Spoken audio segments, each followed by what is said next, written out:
Testing, testing. About 20 seconds.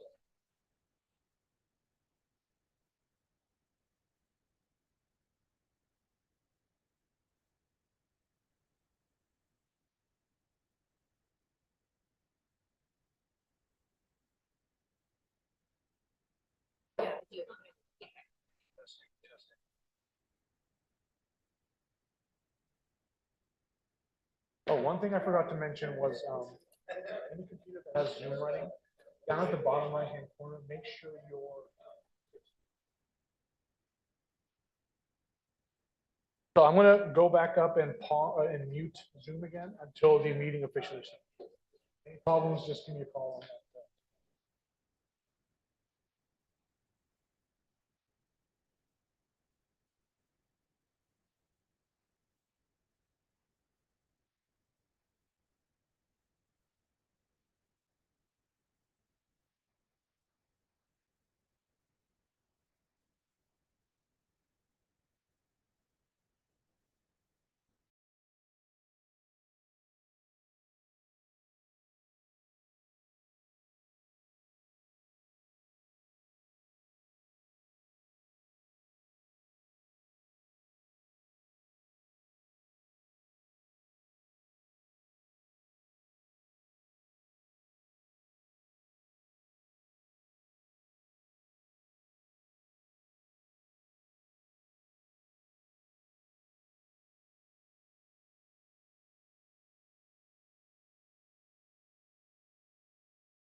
start the meeting.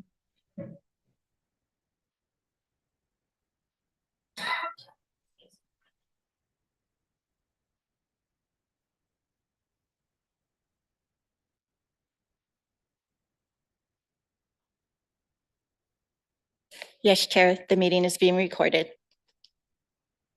Thank you. Good evening, everyone. I would like to call the November 9th, 2023 Santa Ana Police Oversight Commission regular meeting to order. Madam Secretary, can you please conduct the roll call? Thank you, Chair Vega. Commissioner Castillo-Lawton, Present. Commissioner Goransky, Commissioner Mejia, Present. Commissioner Perea, Present. Commissioner Said, Here, thank you. Vice Chair Carpenter, Here. Chair Vega. Here. Thank you. I will now lead us into the Pledge of Allegiance. Can everyone please stand? Right hand over your heart. Ready? Begin. I pledge allegiance to the flag of the United States of America and to the republic for which it stands, one nation, under God, indivisible, with liberty and justice for all.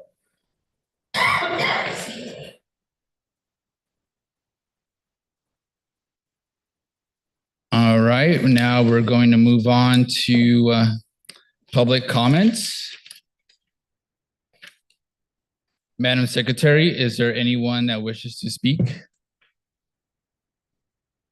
If you would like to speak, please come up to the podium. Please state your name for the record.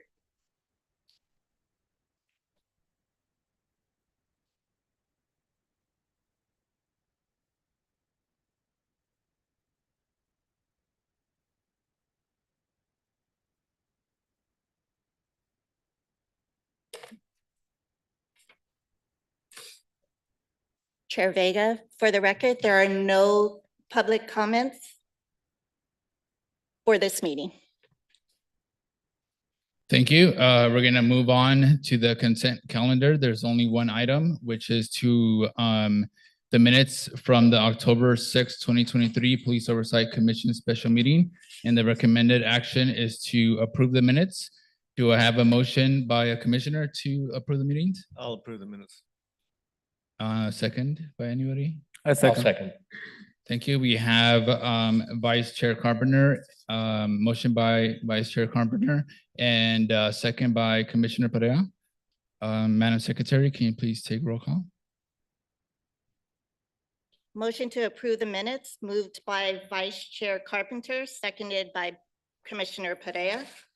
Commissioner Castillo-Lawton, Yes. Commissioner Goransky, Commissioner Mejia, Yes.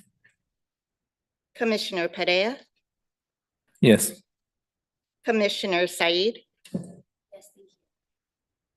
Vice Chair Carpenter, Yes. Chair Vega. Yes. Thank you. That concludes the consent calendar. We're going to move on to the business calendar. The first item of the business calendar is to discuss upcoming training on internal police department procedures. Staff, do we have a presentation or?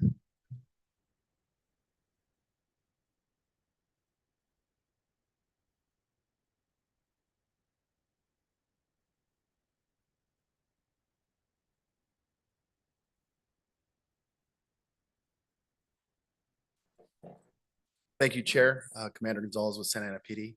Excuse me, Acting Deputy Chief Gonzalez, sorry. We have an outline that I believe was provided to the commission with the intended training that we would like to present as part of your role here with the Police Oversight Commission. Really, that's the basis for what we would like to provide you so that you have the necessary knowledge to move forward with your review on whatever matters you take here at the commission. We're willing to adjust the training as needed. If you'd like more of certain topics or less of, please let us know. We're willing to tailor the training for your needs. At this point, it appears that we are trying to block off 2 days for the training to be able to really take the time to give give you the necessary training and to have whatever robust conversations you'd like to have regarding the topics presented. That is all I have for now. Thank you. Thank you. Are there any comments from the commissioners? I have a question. I did not receive a copy of that. Did you say you distributed it?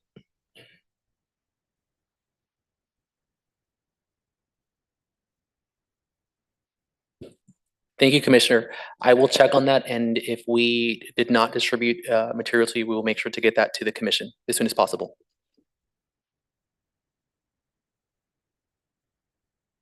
Would anyone else like to ask a question or provide a comment?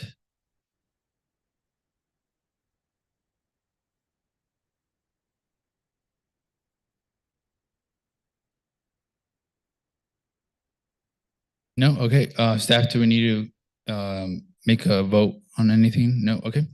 So that concludes item 1. We're going to move on to item 2, which is to discuss upcoming training on internal police department procedures. Oops, sorry, we already went down. The next item is discuss upcoming training sessions hosted by the National Association for Civilian Oversight of Law Enforcement. Staff, do we have a presentation? Thank you, Chair, and good evening, members of the commission.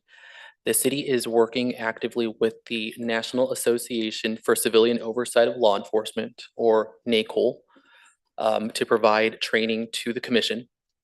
If you look back at the ordinance establishing the commission, section 2-663 outlines the required trainings for all commissioners. And we are engaging, as outlined by our ordinance, NACOL to provide some of that training for us. So I'll go over a list of those training topics that will be provided as soon as we enter into an agreement with NACOL for those services. So those training topics include fundamentals of procedure, evidence, due process, in-person implicit bias training, best practices for conducting investigations, civilian oversight of law enforcement, history, principles, role, and function, conducting civilian oversight of law enforcement, review of the Santa Ana Ordinance and applicable authorities, establishing expectations, building legitimacy, and carrying out board responsibilities, effective location-based community outreach and engagement, recommended reporting practices for civilian oversight agencies, developing a board job description, public reporting and transparency, and identifying and addressing challenges and opportunities. We expect that the training will be a blend of in-person and virtual trainings provided by NACOL. And I will be working with each of you on your availability for January, and we will be scheduling a special meeting sometime in January 2024 for these important trainings for you all. And I'm available if you have any questions. Thank you. Thank you for that information. Does the commission have any comments or questions? I do have a quick question. Sorry, Commissioner Pereira, go ahead. I just have a request if we can get the list of trainings that are going to be provided by the National Association for Civilian Oversight. So we just have them on for on record. Yes, Chair Pereira, absolutely. We will get that over to you and all the members of the commission. Vice Chair Carpenter. I had just a quick question. You said a combination in person, and I assume that would be video. Thank you, Vice Chair Carpenter. Yes, NACOL is based on the other side of the country, and part of that training will be conducted. Our training here, or we will all meet here in person, and the facilitator of those trainings likely will be joining in on Zoom. But our meeting here will still be in person. For the in-person training, we anticipate that the instructor will be in the building with us for those trainings, for those in-person trainings. Thank you. I have a question. Do you know how long the trainings will last, each session? Thank you. Give me just a second.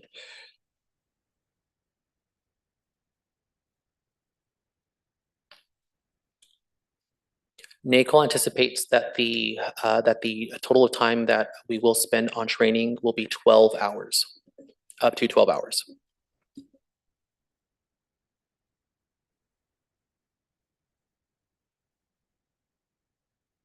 Will this be over multiple days? Like, do you have a sense of how many days? Thank you, Chair. My strategy is to check in with each of you on your availability. We'll determine when you are all available to meet. We'll look at the number of times that your availability crosses over and also check the availability of NACOL's instructor, and we'll schedule accordingly. We want the trainings to be as effective as possible and also make sure that we're utilizing our time and your time as best as we can. Does anyone else have a comment or a question?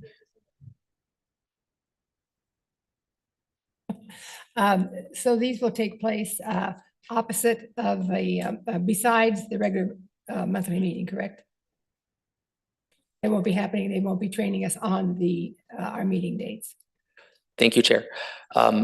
We have one regularly scheduled meeting every month. So our second, our regularly scheduled meeting in January will be January 11th. Thursday, January 11th at 5 p.m. You are all available at that time, and if our instructor at NACOL is available, we can also schedule the training at that time. That is subject to their availability.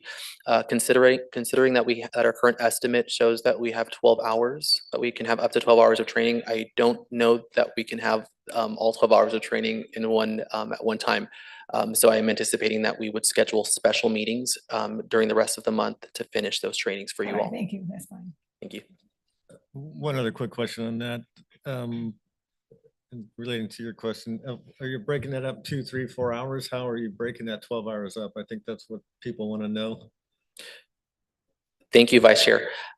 Based on your availability and looking at the availability of the instructor at NACOL, we will determine how much time each training session, which will be scheduled during our public meeting, will be. So if we can schedule a 4-hour time block and execute 4 hours of training, we'll do that. But my preference is to gauge your availability first, so that we're scheduling these when you're available. We would like you all to be here. Fair enough. Thank you. Thank you. I have a question. So I guess it's my understanding, and I don't know if this is a question I can ask now, but it isn't until after all this training that we will officially be able to start looking into things like policy, start making recommendations, look into any complaints about the police or be involved in any kind of investigations until all this training is complete?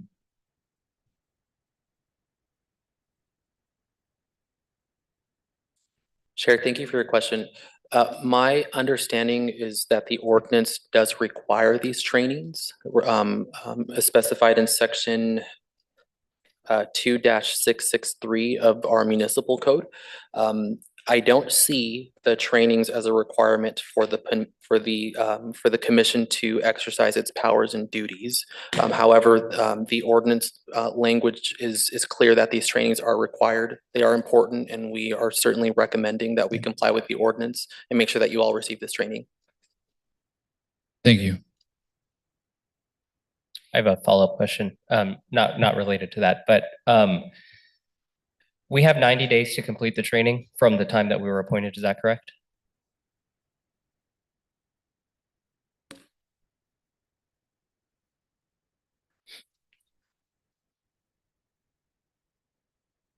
Thank you, Chair. Section 2-663, subsection B of the municipal code does state that no later than 90 days after appointment, each member shall receive the training that is outlined in the municipal code. Each of you have different, or you all have different dates of appointment. We did have our first meeting in October, so we're trying to move this timeline along as quickly as we can. Yeah, so I was just asking because if we're waiting to schedule the meetings in January, it seems like there's not going to be very much flexibility to complete the training. So maybe is there a way to like push the trainings up or spread it out over more months so it's not so cramped? I'll check in with staff on those details. I know we have different schedule or trainings that are being scheduled. If you'll notice that we have on our agenda tonight, we have 3 different training four different training topics. We will do our best to schedule those as effectively and as quickly as possible. Okay, thank you. Thank you. Go ahead, Commissioner Perea. Thank you. One last question, Mr. Soto. Just for clarification, so all trainings will be conducted via an open meeting, is that correct? Thank you, Chair. At this time, my plan is for these trainings, so long as we are allowed to do so, these trainings will be held during our public Police Oversight Commission meetings. Thank you. Thank you. A quick follow-up question on that. And the training is available to the public also? I mean, for public viewing? Thank you, Vice Chair. Our meetings may consist of our open session meetings, and anything that can be discussed in closed session per the provisions of the Brown Act will be discussed in closed session. So far, the training topics that I have reviewed, such as those that I've listed that NACOL will likely provide, may be discussed during our open session meetings. If that's the case, those meetings will be available to the public. Thank you. Great questions, everyone. Okay, so moving on to item 4, discuss upcoming training sessions hosted by Mr. James Touchstone. Good evening, commissioners. I'd like to first introduce myself. My name is Jonathan Martinez. I am an assistant city attorney here with the city of Santa Ana. I have the privilege of serving as this body's legal advisor, and I look forward to working with this body in the future on legal issues that may arise and guidance that this body will need moving forward to effectuate your purpose. I apologize, I was not at the first meeting. I had a pre-planned vacation, and so unfortunately, I was not able to make it, but for the foreseeable future, I will be here regularly in attendance, and if I'm not able to, we will do our best to have the meeting staffed by another city attorney within our office.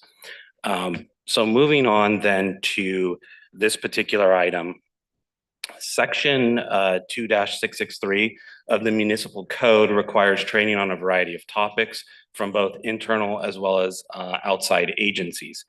2-663 subchapter B2 requires training on, quote, internal affairs of police departments and civilian review investigations and audits. What you've heard from Mr. Soto as it pertains to this organization by the name of NACOL is going to touch on a lot of topics. There are topics, though, that our office feels and Mr. Soto's office feels would be additionally helpful for this body to review. Unfortunately, NACOL is not going to be able to provide training on those particular topics. And towards that end, I have reached out to a law firm by the name of Jones and Mayer. They are obviously not affiliated with the city of Santa Ana. They're not under any of our control or ability to influence in any particular way. They are an outside entity, as the code requires some of this training to occur. And I have been in contact with James Touchstone. He is a partner with Jones and Mayer. He has provided some training to the council in the past on similar matters. And so towards that end, Mr. Touchstone is going to touch again on topics that NACOL is not able to. I do not foresee Mr. Touchstone's training to go anywhere near what NACOL's would be in terms of that 12-hour mark. I would estimate it closer to like 1 to 2 hours, although I've not received a formal estimate from him. These topics that Mr. Touchstone will touch on they will be constitutional rights and civil liberties, procedural rights and confidentialities afforded to police officers by the state of California and related statutes, state use of force standards, police union contracts, and police labor rights. So again, Mr. Touchstone's training will be to supplement the internal affairs, the civilian review oversight process type training that will be coming from Nicole. And I do expect that it will be significantly less in terms of the time commitment that you commissioners will have to put in. And again, as Mr. Soto was saying, that will also be in open session. I would anticipate Mr. Touchstone would either present here at this commission meeting, or he would come on via Zoom. But in any event, it would be an open and public meeting. And I believe that's all I have with regard to that item. So if any of you, the commissioners, have any questions, please.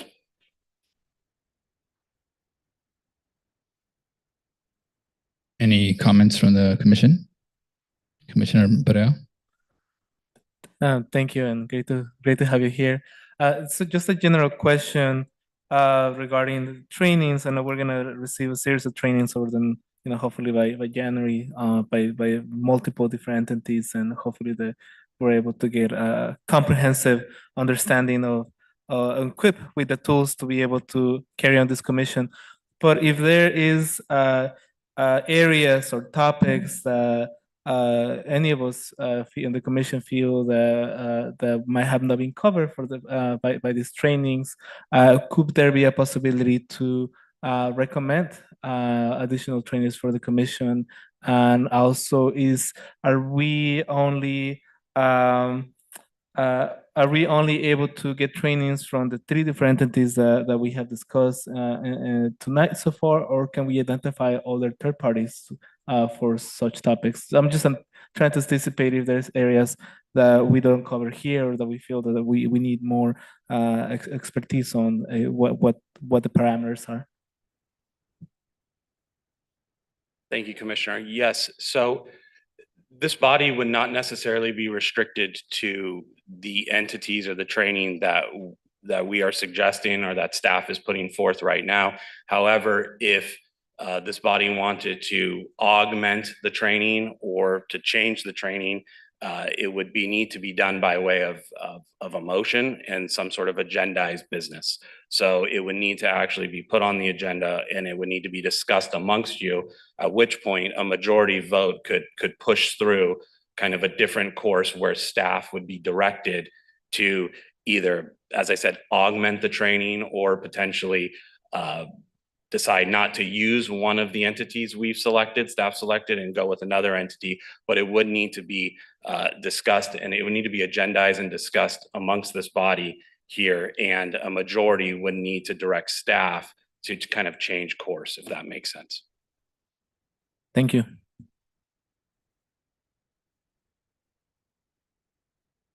Any further questions from the commission?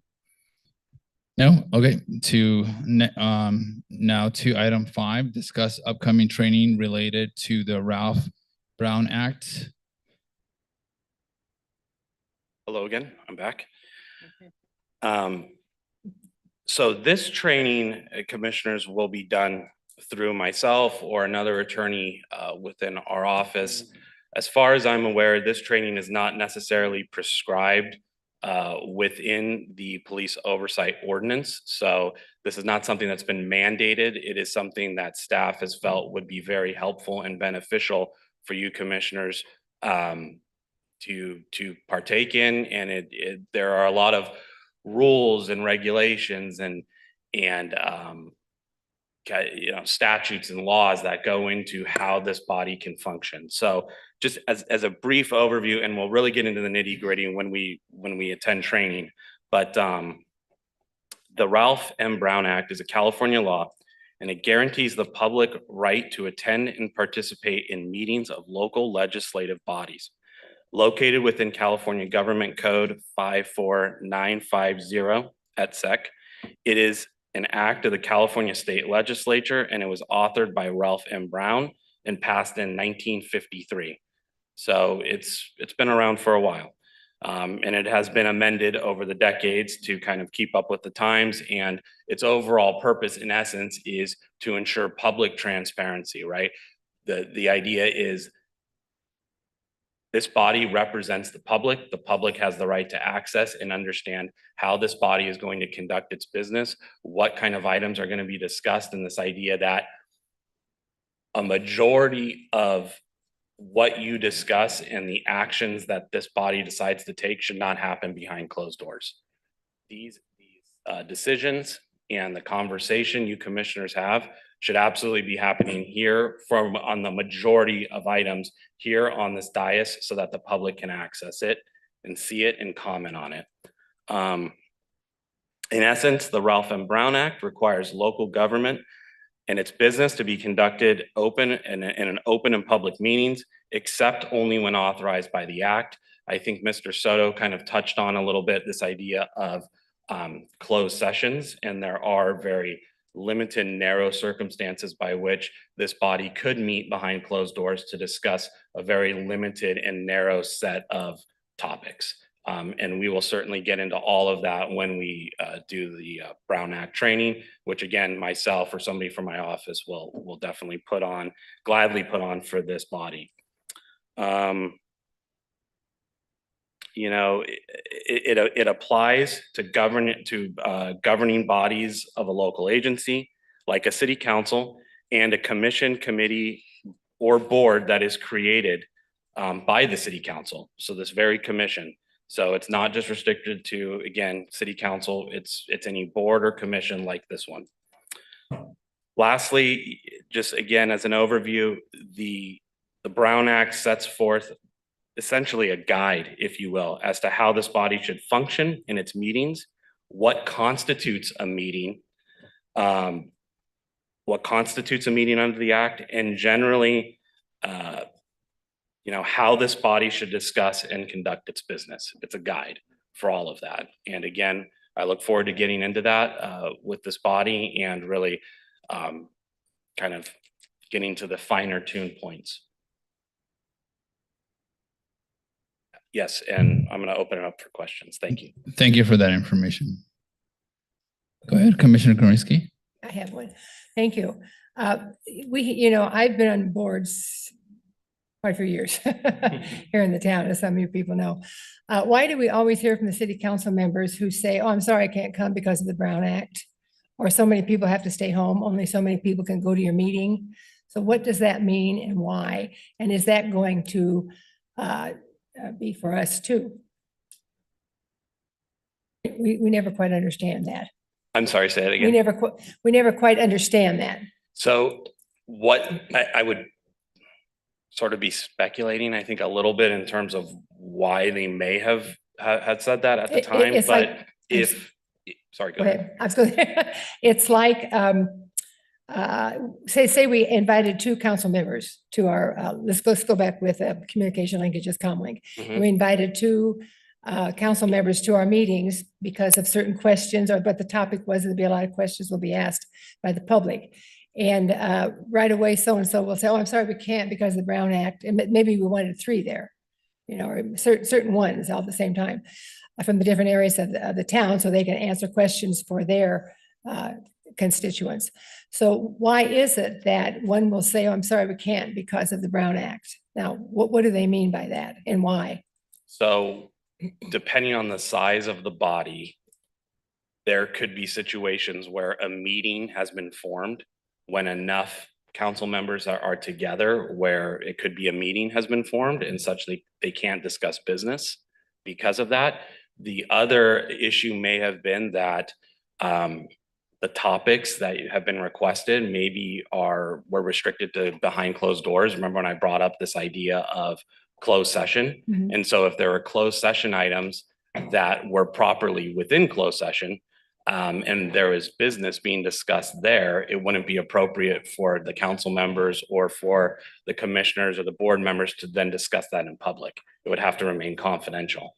But again, Commissioner, I would be sort of speculating in terms of why those particular council members told you that without really knowing more of the facts behind why they may have said it. But yeah, we sort of thought like they just didn't want to come. It's possible. They were a little bit afraid of what they were going to be asked by the public, so. And again, it goes, and I do look forward to getting into this when we do have the training. Okay. It really goes to, the nuances of the act. You know, has a meeting been formed? What is the information that's being discussed? Is it information on topics that were discussed behind closed doors in that closed session kind of setting? Yeah, I can see And that. so again, that would be my thought as to why they were telling you that. But again, I'm speculating a little bit. After a while, we just kind of gave up. Yeah. Just, are you coming or aren't you? Right. Okay, thank you very much. Thank you. Vice Chair Carpenter, go ahead. Yeah, I do have a question. Will this training fall within that 90-day parameter also? And the reason I ask this is other members have expressed concern. We're starting to pile up a lot of training in a short period of time. Yes, thank you, Vice Chair. I should have mentioned that because earlier when I brought up the fact that this training was not mandated under the ordinance, it would not fall under that 90-day window requirement. So to the extent the commissioners are a little concerned about the kind of the log jamming of this training, we can certainly move this a little bit towards the back end. However, that said, I do think it would be very helpful because it is going to get into the nuances of, what's authorized under the act, what isn't authorized under the act. How should the commissioners be communicating with each other outside of, this room or in closed session? And so we definitely can push it towards the back. I just want to put out there that I believe it's very important to happen, in a reasonably quick period of time. Well, to follow up with that, and I appreciate the importance of it, it seems like it should come at the front end rather than the back end. If we're conducting meetings under these rules, and these will be, I'm, fairly assume confidential in a lot of ways. So my concern would be that we conduct the meetings the way they should be conducted. So the training, in my opinion, would be important to have up front versus at the end. And I would tend to agree with that, Vice Chair. I will leave that up to staff in terms of the timing. I will leave that up to this body and staff in terms of the timing. I will tell you that procedurally, that is why I'm here. Mr. Soto is very experienced. Our recording secretary is experienced. So we'll also be help kind of directing the meetings in terms of the processes and the procedures that would be compliant with the Brown Act. So it's not like you're going to be on your own to understand all this. That's why we're here. But I do agree with you, Vice Chair, in the sense that it should happen sooner rather than later. Thank you for that. I appreciate that. And again, given the nature of these meetings, I personally feel it's very important to have that as soon as possible. Thank you again for that. I appreciate it. Absolutely. I do want to echo what Vice Chair Carpenter said. I think transparency is going to be the theme of this commission, and we want to make sure that when we're conducting business that we're doing it the right way. And looking at this list, I think this training should absolutely be put forth, be one of the first trainings that we do, especially since we have certain constraints when it comes to some of the other trainings that we have to wait for feedback. And I don't know, we can make recommendations, but my recommendation would be to begin having these trainings as soon as possible. Commissioner Pereira. Not sure you're gonna answer them, Mr. Soto, but following up with that, I understand that the trainings by Nicole are you're thinking on having them in January. So I'm wondering if there's a possibility to have the Brown Act training on the December meeting if it's not too packed. Thank you, Chair. I will need to check with the city attorney's office on scheduling and availability. I also would like to remind the commission that I did send an email to all of you on October 4th with some preliminary guidance on the meetings, conduct, and I also wrote a small provision regarding the Brown Act and also sent over a written guide for you to take a look at and let you all know that I would be available if you had any questions. For the meantime, I will encourage you to consider taking a look at that. I'll re-forward that email to all of you. And considering that this topic is important, and that's what I'm hearing so far, I will make sure to follow up with our city attorney's office right after this meeting to see how soon we can get this topic covered in a very soon training for you all. Any further questions from the commission? No? Okay, so we'll move on to the last meeting of the business calendar. It's update on independent oversight director request for proposals. Thank you, Chair. I have a quick verbal update. Back on September 8th, the city did release a request for proposals for our independent oversight director. Our municipal code does authorize the city council to appoint an independent oversight director that does report directly to the city council to conduct investigations and to work alongside the Police Oversight Commission. The details of the scope of the independent oversight director is outlined in our municipal code. Initially, we released the request for proposals, or RFP, for 4 weeks. Our staff internally took a look at the responses that we had received, and I made a recommendation administratively to extend the due date for proposals, and we extended that from 4 weeks to 7 weeks for an additional 3 weeks. The RFP closed on October 27th, and the city received 5 proposals, 5 responsive proposals. To protect the integrity of the competitive nature of the RFP process and the selection process of our independent oversight director, the proposals are confidential. The proposals, as outlined in our municipal code, will be shared with the city council, and the city council will review those 5 proposals. When the city council is done reviewing those proposals, they will recommend their top 3 applications, their top 3 proposals that have come in. Once the city council has identified those top 3 proposals will be forwarded to each of you. At that time, each of you and you together will have the opportunity to review and make a recommendation. You all together make one recommendation back to the city council on a candidate. And ultimately, the city council will appoint our independent oversight director. At our next regularly scheduled meeting, I will provide an update to let you know where we're at with this process.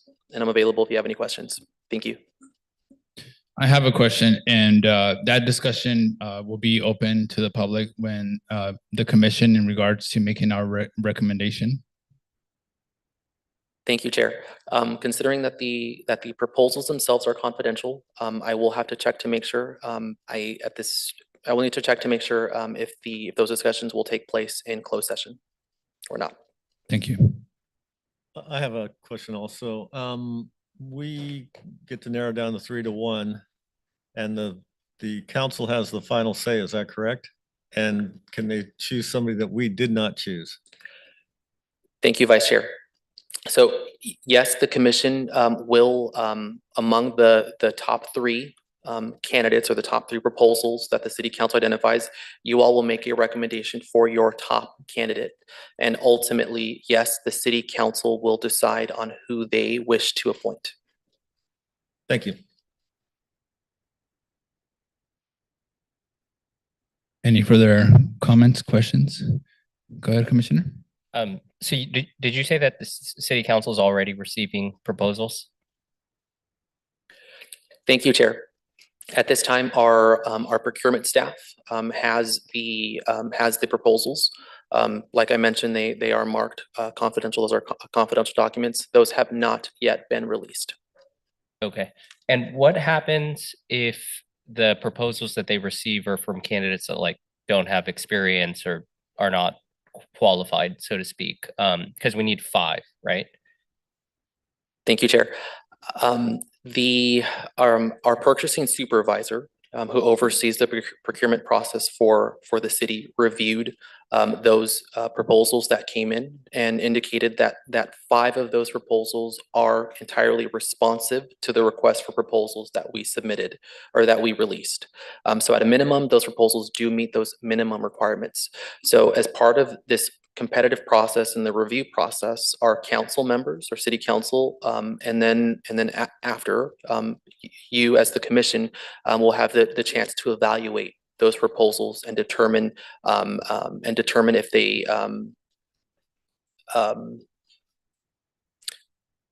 determine if they meet the criteria that we've set forth in the RFP document itself. And just for reference, all of that material, all of that content comes from our municipal code, from the Police Oversight Commission ordinance. Thank you.